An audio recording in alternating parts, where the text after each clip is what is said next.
Blake. Hello. So welcome everybody to Leadership and Life Lessons with Leading Together. We're deciding to do some live lunch series with some leaders that I think are worth having a chat to. And I'm so happy, Blake, that you've decided to do this with me, this crazy adventure. So for those of you who don't know Blake, Blake is a pretty amazing guy, which is why I've asked him to join us. So I've known Blake for probably 7 years. Ages. And in that ages and ages. And in that time, he is a pretty cool digital marketing guru, I think is the best word I can use for you. And one of the few digital geeks that's also a human being. So he has some incredible leadership skills that I've learned a lot from over the years. So I thought I'd have a chat and we can share. So the one thing that I've really admired about Blake is his ability to use humour in tense situations, which I think we found ourselves in a few over the years. Always. And the ability for him to use innovative solutions. So there's always a new idea, a new app, which I've managed to follow several of his advice on his new apps. But he leads people from a place of authenticity. The thing that's really amazing about Blake is you always know who Blake is, where he is, where he stands. It's a place of truth and vulnerability. And this allows him to build trust with people around him really quickly. So those who've had the pleasure of meeting Blake always love Blake. But he also, the one thing he'll tell you is he's actually really good at building systems and processes, which is not the thing I'm brilliant at. And so brings order to my chaos. And the other thing that he's had the opportunity to do is work across a whole world of different sectors. So nonprofit, health, digital, hospitality and tourism. So brings an incredible wealth of knowledge to the conversation as to how different organisations lead or not lead. So this is part of the reason I've asked Blake to join us, because I think he's got some really awesome things to share. So Blake, maybe I'll allow him to talk now rather than me talk about how fantastic Blake is. But maybe, Blake, you've got something that you want to share about your time working together, or some insights before we launch into some hard-hitting questions. Hard-hitting. Yeah, okay. Well, first, I guess, thank you for having me. It's I see a lot of the activity and the positivity you're putting out there in terms of leadership, and having been fortunate enough to work together, I know firsthand what that feels like. So I think for me, and it's interesting that you share different things, how you describe me, but perhaps I probably wouldn't say them myself. So I consider myself, to bring people together, see things from different people's perspective. And so working together, I guess for me, the leadership that you allowed, or the leader you allowed me to become, was really in and around space, like safe environment, and a place that you can try new ideas, that you can be vulnerable and bring those ideas to the table. And so that kind of does a full circle around what I hope we're going to cover today, some questions around giving some tangible examples of what that felt like, not always good. Like, don't get me wrong. Like sometimes you have to really push through. And as you said, humor's my defense mechanism, or it's my way of enabling a new conversation, or channeling a new idea, or bringing people together with some common ground. So yeah, it's great to hear that that's one of my positive qualities, not a distraction technique, as I perhaps Well, we've got some people who've joined us online, so feel free to jump in and say hello, everybody, because we'd love to hear from you. And if you've got any questions or anything you want to know, by all means, curly ones, ask. What we're going to talk about is leadership, and I'm hoping that we might be able to talk through some insights in terms of leadership and what we think it is. because it is a curly beast. What is it? What does it look like? So if I was to say to you, leadership is fill in the blanks. Okay, so for me, leadership is about being brave for me. So being brave, often you're walking a path untrodden. And so in doing so, being brave, you also want to build other people up. So for me, leadership is those two combined. It's being brave, pushing forward, and then also helping other people to come along for the journey, and then building them up so that they can also be brave. So it's kind of a moving together or leading together, I guess. Good call Good out. segue there. Good segue. I should work in marketing. So if I was maybe then to reflect on a leadership that's inspired you, who would that be and why? And you're allowed to say me. No, only joking. Yeah. Probably bigger than that.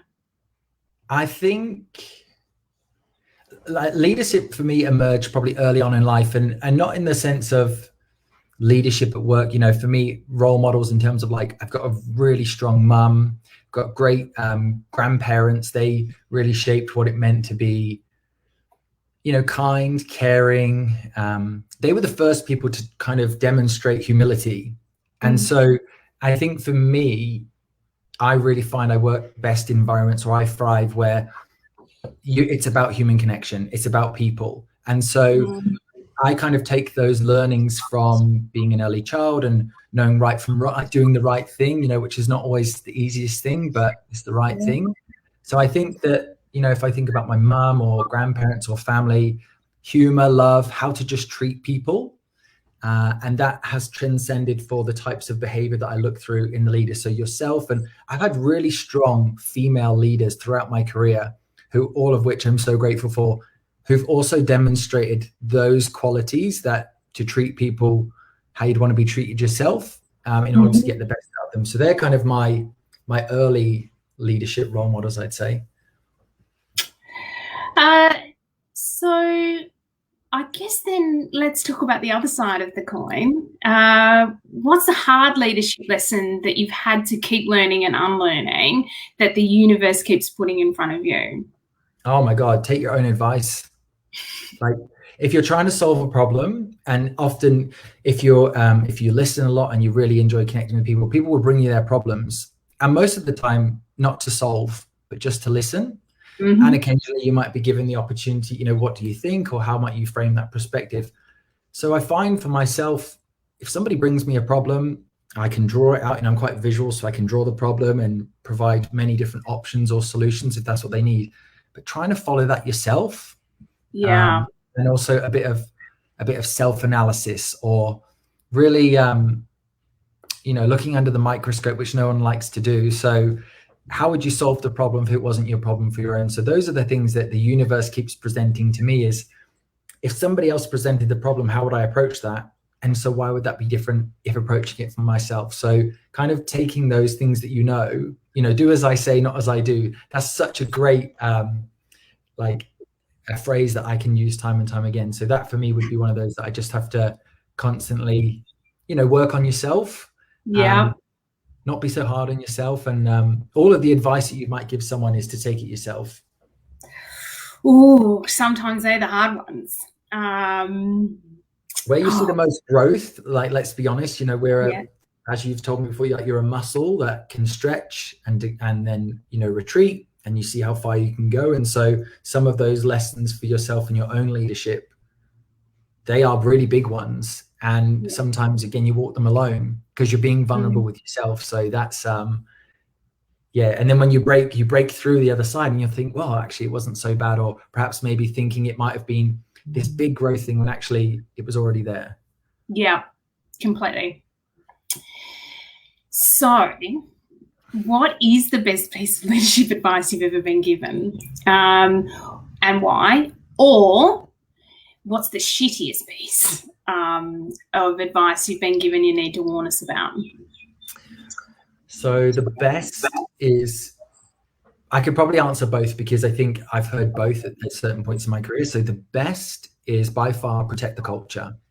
If you protect your culture and you really invest and care about your people, and that doesn't mean to say that every person that you lead or you work together, you have to be best of friends, but showing a genuine care or interest in who they are, what it means to be them, what they care about, and champion that culture. I think often now in organizations, culture could be measured through surveys, culture could be measured by opinion, hearsay, but really great culture, you can feel it. And for me, great culture is what has kept people coming back to work, irrespective of the challenge, the goal, the massive mountain you're trying to climb, the unachievable end place that you think you need to be. But if you have great culture and you can feel it, that for me has been one of those things that, and culture just doesn't come from the top down. It's everyone's responsibility to drive and champion that culture and make the culture what you want it to be. Build the best environment for you to be the most productive in, and then really push for that. Advocate for yourself and push that forward to help support your team. So for me, culture is king. That's without a doubt so important. And then probably the shittiest piece of advice would be that, well, sometimes you just have to get tough, or sometimes you just have to lose your rag, or sometimes you just need to be autocratic. That might work in certain industries or certain lines of work from my experience. So you may get the result, but you might not get loyalty, or you may hit the specific goal or target, but you might kill culture in the process, or you might advance a small step, but you retreat in another area. So there would be my two pieces, and they're almost, I guess, at polar opposite ends of the spectrum, that culture is so far here, and then not caring about people or investing in them, but just driving a certain route or outcome. They're almost incongruent with each other. So they would be my two that work for me. And I know that's not to say that's the standard, but for me, that they would be my drivers, like really lean towards that culture piece. I love that that's your answer. For me, culture is king, and work really hard on trying to put culture first and in the center. So in terms of leadership and where you get your information, maybe give me 3 leadership books that you think you would personally recommend. So I guess for me, I'm quite visual anyway, so I personally struggle to read, so physically pick up a book and read, but I invest heavily in Audible. So how can I take information in, use my imagination to actually conceive what they're saying? So, combining that with the dog walk, or just breaking up some time, like a break away from your desk. So I don't necessarily go for leadership books, but I go for books that are going to help me grow. So top 3 or 3 great ones. So The 4-Hour Work Week by Tim Ferriss. Some excellent, tangible examples that you can take in your day-to-day that allow you to delegate smarter, to think outside the box, to gain a different perspective, to find your passion and your joy amongst your work. So, work takes up such a large proportion of our day. Is there a way that you can put it onto autopilot to achieve the same results as well as working for yourself? So that's like a really great, almost like a self-help book. Oh, and Peter's just asked us a gold question. So is there any podcasts you'd recommend, Blake? I guess for me, podcast is really in entertainment and downtime. So the murder mystery ones, they're always great. Well, my favorite is the Brene Brown podcast. If you haven't got a hold of that yet, the Dare to Lead podcast from Brene Brown is brilliant leadership podcast if you're interested in kind of burying down into there.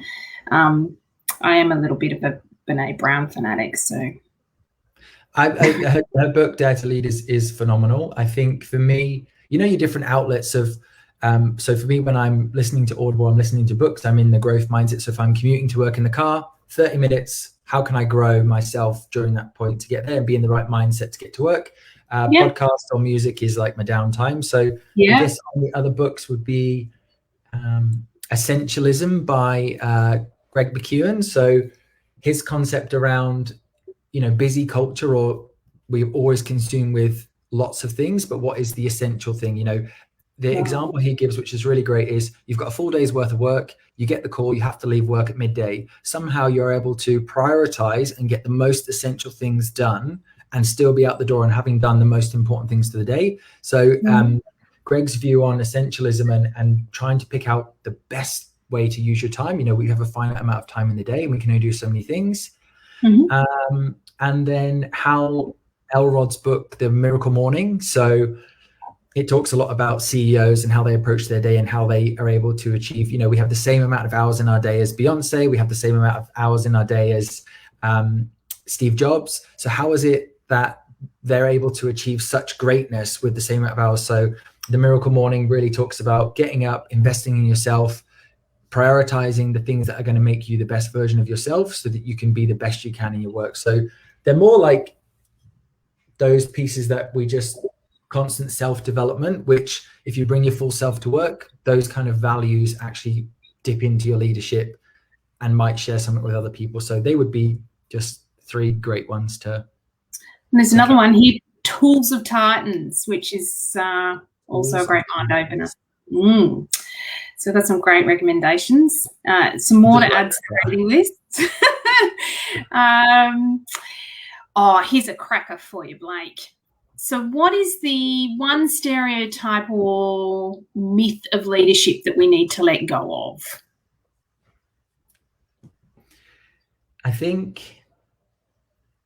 I'm quite connected to my emotions, and I would say that the stereotype around being emotional or empathetic or vulnerable are signs of weakness. So for me, I've spoken to many different people. Like, I consider myself to be a really big empath, and having empathy and walk a mile in someone else's shoes. And I've often said that to different people, and they've said, you should probably try and practice compassion over empathy, because there's no point both of you feeling down. And the interesting is that empathy, you can walk a mile in someone else's shoes when they're at their most joy and experiencing what joy feels like for them. It doesn't always have to be about the negative, but it's about really connecting with them. So, and you know what, if you are being truly empathetic and someone shares something with you, which is incredibly challenging, incredibly difficult, that might be outside of work.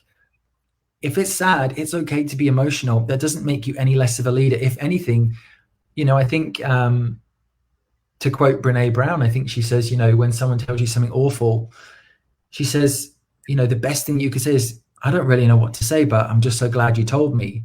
I think connecting with people at that level is just, life gets in the way of work. It happens during work time. And so sometimes you might have to listen to something that's completely non-related to work. But if that is the barrier that's holding that person back for achieving they'll get it off their chest and they'll be able to connect and feel like they were really heard. And then they'll probably overachieve in what they were doing because that's been paralyzing them or keeping them stuck where they are. So I think that sort of empathy, emotion and connection piece for me is really big. And I've seen amazing things in people when you kind of engage with that. So I really love the fact that empathy is one of those things that's important to you, and the value of being seen and heard is critical for people in the workforce. Not just in the workforce, but also personal relationships. It's actually one of those profound life lessons that horses have given to me, the ability of being seen and heard. All right. Here's another brilliant question for you, Blake, and a little bit deeper and personal. What do you think your best leadership quality is and why? Or if you want to skirt around it, what do you think is a good characteristic that every leader should have? They can, you can give me the same answer for both, or I think. For me, I guess it's the link to the last question. Empathy is one of those soft skills, and I think I read on the most desirable skills for 2021 that those soft skills in leadership moving forward is essential and critical. And I've done different training courses along the time,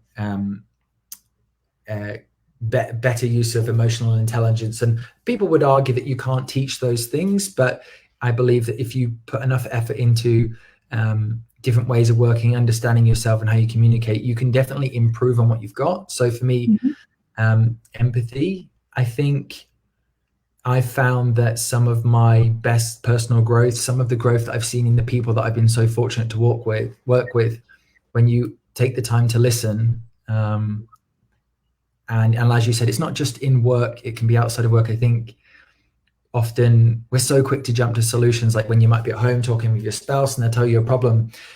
It's so difficult to see someone struggle or grapple with something that you instantly go into a solution, like, well, here's what you could do. And often people have everything that they could possibly need within them to answer the questions, to tackle the biggest problem. Do you not think, like, for me, we have everything that we could possibly need in us. And sometimes just verbalizing it, so what's the problem? Here's the problem. And why do you feel about that? What makes you feel like this? And what do you think you do differently? Well, I think I'll do that. Well, then do that.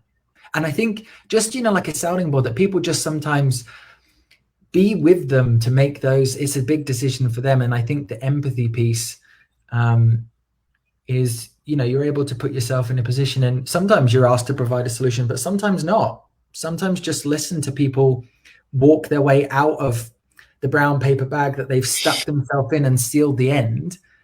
But just so have you turned around? You don't actually have to go that way. You could go a different way. Oh yeah, I guess so. I think that's the thing when you really care and you want to say. So yeah, empathy. I think there are lots of other, project management is essential in organizing stuff, get stuff driven. That's very much process. That's kind of my process side. Humor. If we're not having fun, then why are we doing it? This is also fun. Why would you want to come on and have a live chat online? Is it going to be fun? Sure, let's do it. If it was like, let's just prescribe people what they should do, that's, I think, fun, empathy, listening, all those sorts of things. So it's the soft skills for me. It's also really beautiful, and the thing that you may not have realised is the 5 whys that you actually did for yourself, which is a really great insight into helping people uncover what it is that's important for them, is the asking why in a couple of different ways, and more often than not, they'll come up with their own solution. So it's really beautiful to hear you reflect on that. That was awesome. And look at that, I didn't even had it played back to me there. So you must have been listening empathetically to understand my 5 whys. What do you do to continue to grow as a leader? Good question. I believe, and I think I read this, 7 Habits of Highly Effective People, is that you are the closest 5 people to you. So the way that I grow, and I'm very much driven on human connection and people. So find people that like what you like, or find people that you would like to be like, or find people that live out the values that you have, and then gravitate towards them. So that's powerful. I think, and if you read it, there's lots of different things. If you want to be wealthy, surround yourself with wealthy people, move to a wealthy suburb. If you want to work in fundraising, go and work for a cause that has no money, and all of a sudden you'll learn how to make money. I think for me, the leadership is find someone smarter than you, find someone who's already walked the path, that's not even a word, who's already walked the path, and get close to them. And it doesn't have to be, hello, I'd like you to be my mentor, but ask them a question, ask a really insightful question, follow you, love what you do. Can you tell me, how would you answer this question? Or what would you do in this scenario? You can get insight and growth from people in really small ways. It doesn't have to be a formal engagement. A lot of people, they talk about mentors and things. So just start to surround yourself, or find the people that fill your cup, and then do more of that. And once you find that you found those people, all of a sudden, like magic, they just start to be like, those people will connect you with others. So that would be my advice to anyone that I would give out, as well as myself, is keep finding people that challenge your way of thinking, that make you think differently, that can see growth. And I think hopefully by a bit of osmosis, you might take some of that in, and it might help you. Ooh, that's really cool. And what I might do, we've got a couple more questions, but if anyone wants a question before that wants to ask either Blake or myself a question about leadership, jump on and ask. Terrified by that. But what are the things that you would consider before promoting someone or placing someone in a position of responsibility? What are the things that you think about first? Yeah, good question. So I think in all things, if you are empathetic and you've connected with your team, the first question for me would be, is it for them or is it for the business, or is it for both? So often in business, I find that when there's a problem, we need someone to help solve that, or we need someone to champion that. So to be really honest with yourself in the role is this for that person so that they can achieve their growth or their full potential, the direction they want to go, or is it for the business? Because we've seen time and time again where there's an opportunity and we can dress it up and say, this would be really great for you. And then we see people struggle with, it's not their desired skill set. It's not the preference that they want. It's not the direction they're going. So I think expecting the result, are they going to struggle? Are they going to challenge? Or are they going to really embrace it and go through that stretch and go, actually, this is really great. I've now explored another piece. Or I guess if I was, I think just being mindful of accountability. So you don't want any assumptions. So if there's a new role opportunity and I'm going to promote someone, what are the assumptions that I might have? And then if I tell them about the opportunity, what are the assumptions that they might have? Because the one thing you don't want is someone to say, yes, I would love to do that job. Really great. And from your perspective, you're assuming that they might take on the biggest portion of the job, which is the hardest bit, and they might take on the bit that gives them the most joy. And then again, a bit of incongruence. So I think ask more questions. Tell me more about the opportunity. Tell me about the potential people. What can you share? What can you tell them? What experience can you provide? Can you give them an example of what it might be like? Maybe it's the first time in the role. You're not going to know. That's a really good, powerful conversation to be able to say, I don't know what the outcome is going to be, but I would empower you to tell me, what are the gaps? What have we learned? Is it viable? Those sorts of things. So I think it's around conversation. Yeah. It's awesome insight. What about if you were talking to a young emerging leader? What are the qualities that you think you would want them to encourage in order to be promoted? What do you think they should do? Firstly, I think if you want to be promoted, it can be for a number of different things. People now, it might be that you feel that you want to be acknowledged for the hard work you're doing. So is that recognition? Is that praise? Is that a title? Is it a salary? Is it what's happening in the market? Is it what's happening in the industry? So I think, firstly, I would always say to people, like, be careful what you wish for, because you might just get it. You might just get that promotion and then go, well, I just jumped into the fire. So there's that. Let's be honest. I think we've all done it where we've gone, oh my gosh, I need to be promoted, or I want that job. And then when we get it, go, oh,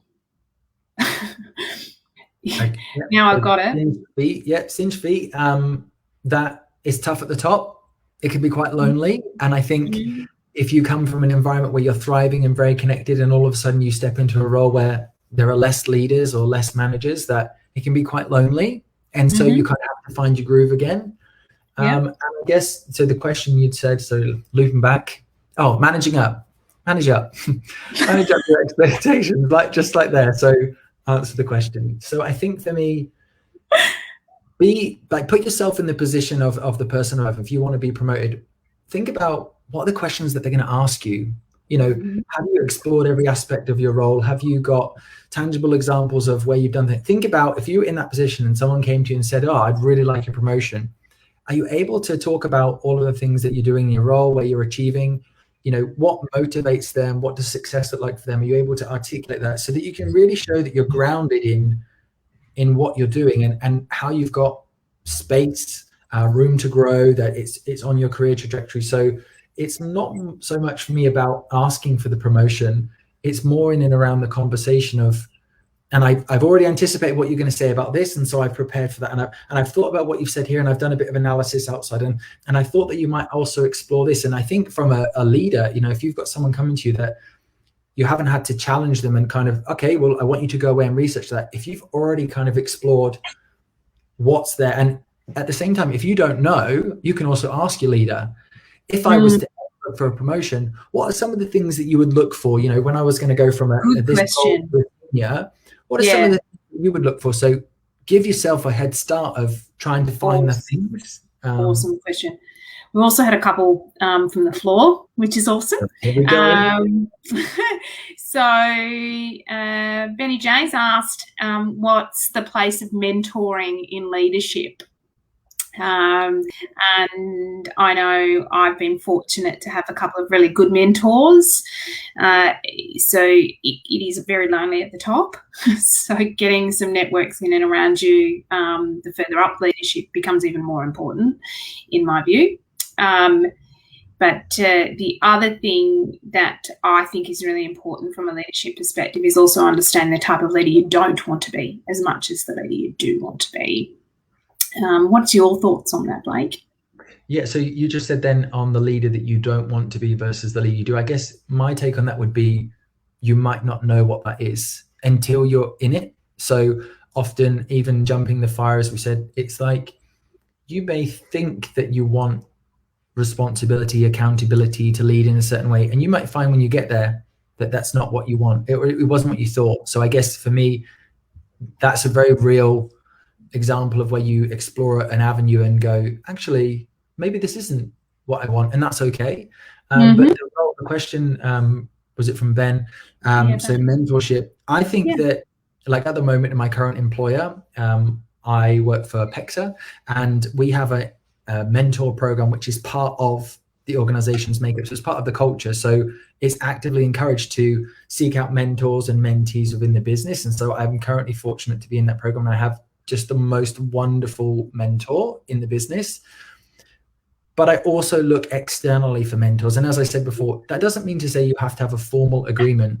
This can be anyone in your life that you want to contact with, or different areas of business, or just, as I say, soliciting people for questions, and just say, look, I really admire what you do. If you could answer a question. I don't think it has to be formal as what we might think, like an internship. You know, who has the time really truly mentor? For some of the people at very senior levels who are wearing multiple hats, you might be a leader in a business, you might be on a board, you probably don't have the amount of time, but to answer a question or a perspective. So I think the role of mentorship, you have to, you know, drive your own development. We would love to think that everyone around us is really invested in us, but we're just so busy, life, everything in the way. So I think be an active participant in your own mentorship. And if you get other opportunities, I know, like myself, I have that in my work. Take it with both hands, and enjoy it. And Kat's asked us another fabulous question as well. So what are some of the tips you can share on inspiring others in the workplace to help bring other people on board and get them excited too? I love cheerleaders in my team. Absolutely love cheerleaders. So somebody in the team, doesn't have to be you, from my perspective, is I actually really love people in the team that are going to get excited about the next system, the next project, the next something.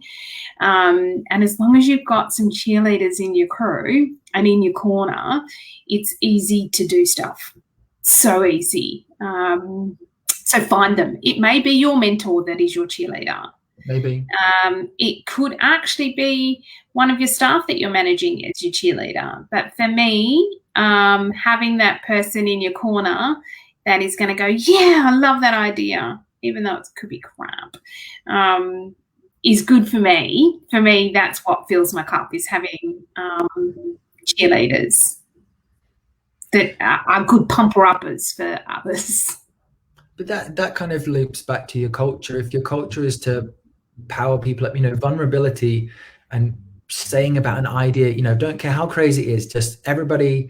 I mean, you've done this a lot when we've worked together, you know, bring everyone together, whiteboard paper, no idea is a stupid idea, everything's going to go.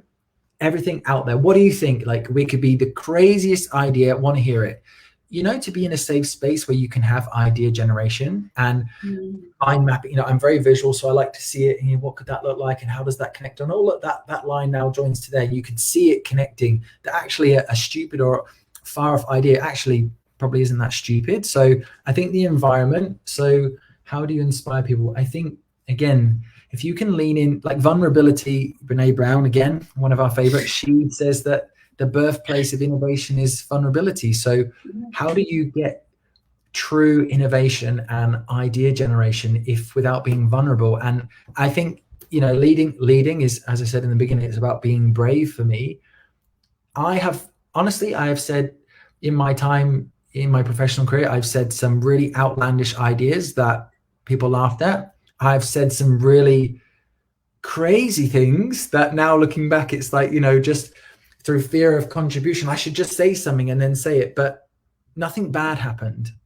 Yeah. I think that's the bit that when you say it, if people are quick to forget, if as well, like, oh, I can't even remember what the idea, what was it, if you have to revisit it. So I think to inspire people, breeding a culture of ideas, vulnerability, and I think that looks different for different people. If you think of it, like, I'm a big fan of personality tests and analyzing, you know, I've been to see psychologists and who am I and what does that mean? So for me, I'm quite extrovert, but for introverts, you know, if you put people on the spot and say, give me your ideas, you might not get the best out of them. So finding the forums for inspiration. So that might be however it works for them. Maybe it's an ideas box and you read it out once per month as they start to build confidence. So some people will be really comfortable being vulnerable and some people will be really protective. So creating different outlets, and I guess that kind of links to safe culture.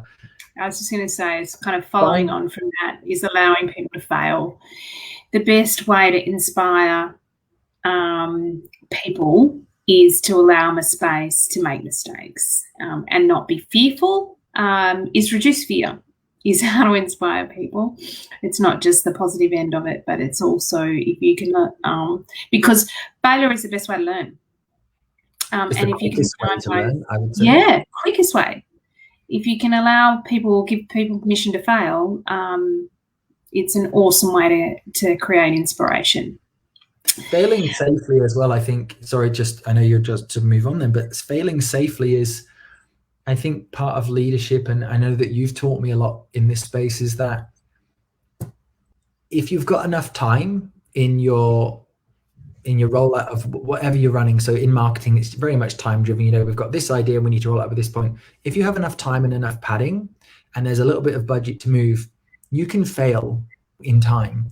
As it gets closer to the deadline, unfortunately, you know, the time that can go into failing reduces. So I think that's kind of in my process and project management side of things, is there comes a point where you just have to do things.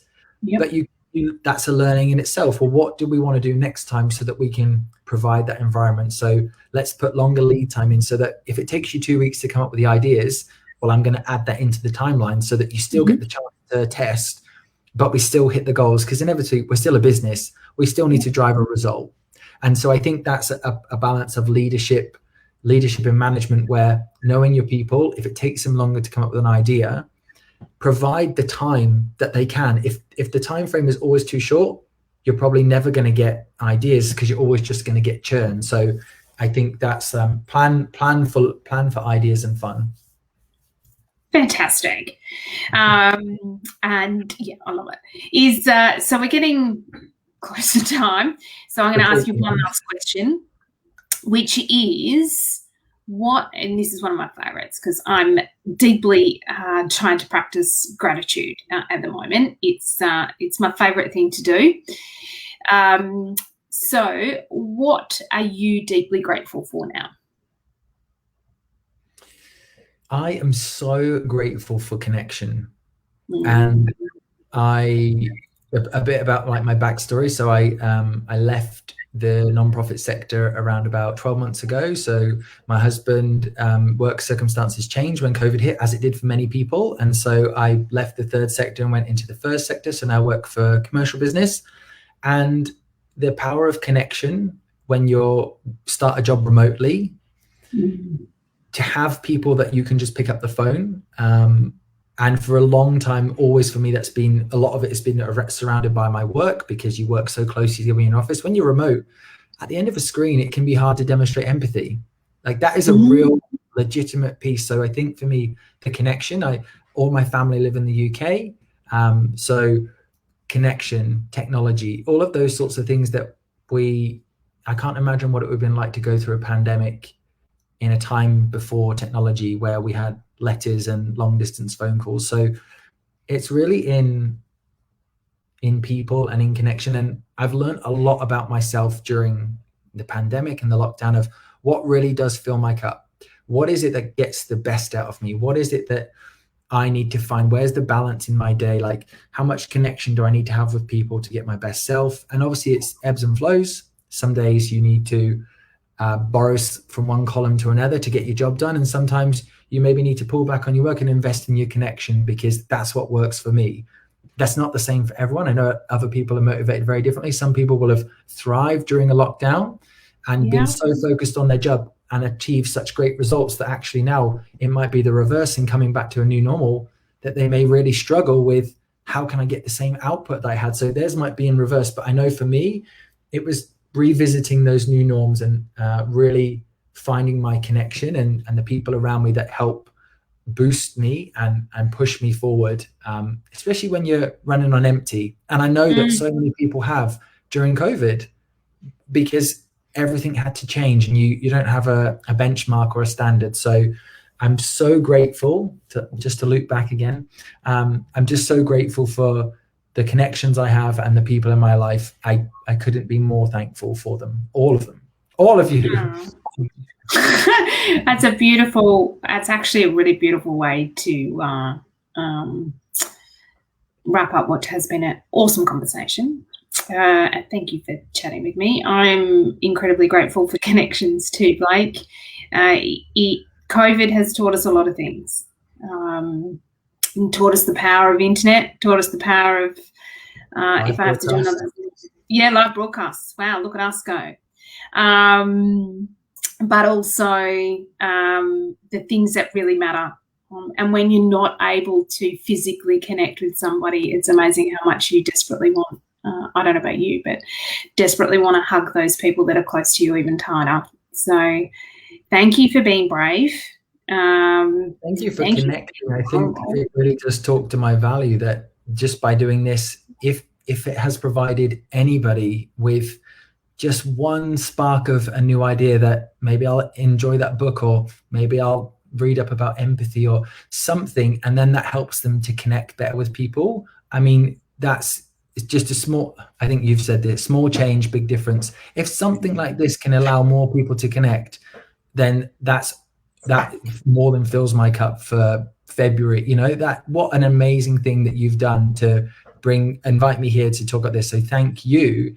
I think this is what we need more of, is real talk around leadership. That is hard. And some of it, we're doing it for the first time. And as I said, you have to be brave. People look to leaders for solutions when sometimes we don't know. We're just, we literally and we have such conviction with, okay, here's how we're going to do it. And people go, all right. And off they go. And you think, well, I really hope this works, but if it doesn't. That is the nugget of gold that we finally got to, is that we make it up as we go along. So,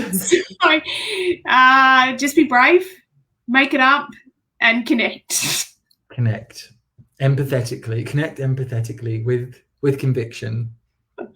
Oh, you're awesome, Blake. Thank you. I am so grateful that you've shared some time with us, and you've been an awesome bundle of fun, and I appreciate your honesty and vulnerability and sharing with us. And if everyone's enjoyed it, then I'm going to do it again. We'll find some more people to share their leadership and life lessons over a live lunch.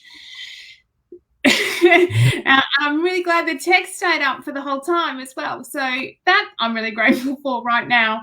Shout out to StreamYard. Great. Yeah. This has been good.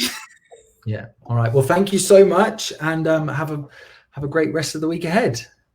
Thanks so much, everyone. Cheers.